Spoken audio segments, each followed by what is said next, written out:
Tired of squinting at Wikipedia's tiny text or scrolling endlessly with oversized font?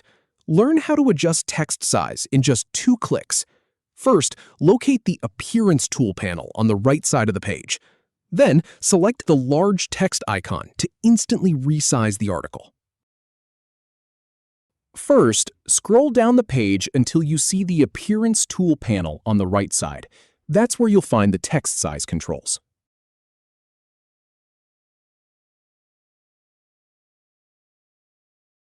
Then, under the text heading, go ahead and click the large size icon. The article text will automatically adjust to your selected size. You'll see the change immediately. And that's all there is to it.